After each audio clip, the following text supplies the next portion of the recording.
মাদকদ্রব্য নিয়ন্ত্রণ অধিদপ্তর এর তত্ত্বাবধানে, হ্যাঁ, আমরা মোটামুটি তাদের যে তত্ত্বাবধানে আমরা সেবার মানটা এখন আগের থেকে অনেক অনেক উন্নত হয়েছে।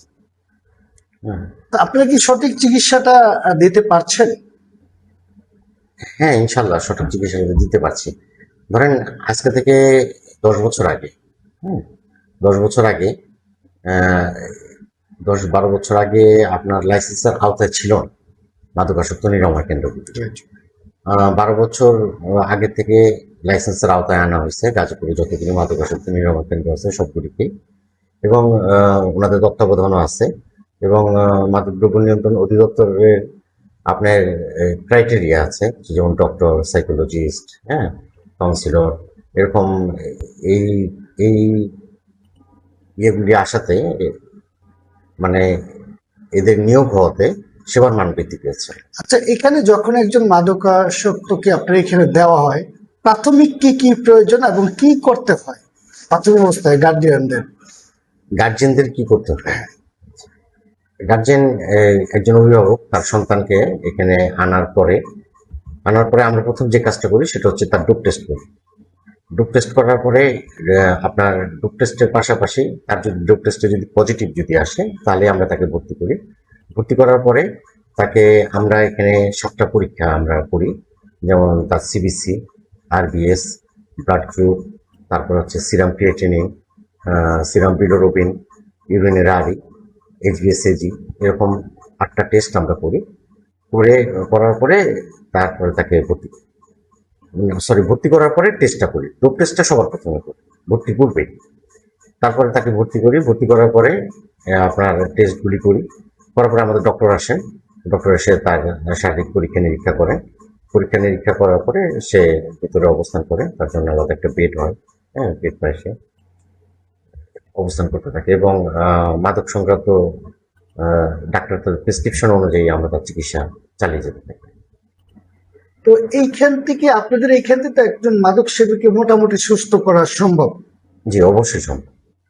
আরেকটা বিষয় আমাদেরকে জানাবেন, আসলে এই মাদক যারা খাচ্ছে, সেবন করছে, তাদের জন্য আপনার কি করণীয়? যে সারা দেশে আজকে দেখেন মাদক যুক্ত হয়ে গেছে, সারা বাংলাদেশে মাদকে আসক্ত, সেই জন্য সমাজের জন্য আসলে অভিভাবকদের কি করা প্রয়োজন? অভিভাবকদের সচেতনতা বৃদ্ধি করতে হবে। তার সন্তানটা কোথায় যাচ্ছে, কার সাথে মিশতেছে, এগুলির দিকে খেয়াল রাখতে হবে।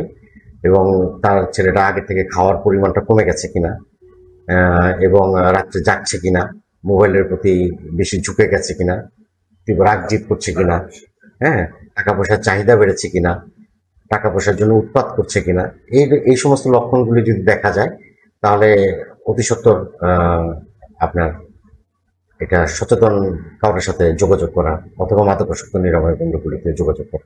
আসলে আসক্তি এরকম একটা জিনিস যে এটা কমে না, এটা উত্তরোত্তর বৃদ্ধি পায়। তো আমার পরামর্শ, অভিভাবকদের প্রতি আমার পরামর্শ, আপনি যখনই বুঝতে পারবেন যে আপনার সন্তানের আগের মতো আর নাই, তার বেশ পরিবর্তন আছে, আপনার সাথে সাথে মাদকাসক্ত নিরাময় কেন্দ্রে যোগাযোগ করবেন। চিকিৎসা ব্যতীত এর কোনো সুরাহা নেই। এটা দিন দিন বৃদ্ধি পায়। এটা বৃদ্ধি ব্যতীত এটা কমে না, এটা বাড়ে।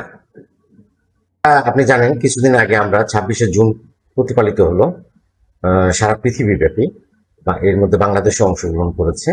বাংলাদেশে প্রতি বছরই 26শে জুন প্রতিপালিত হয়। এটা হচ্ছে মাদকদ্রব্যের অপব্যবহার ও অবৈধ পাচার বিরুদ্ধে আন্তর্জাতিক দিবস।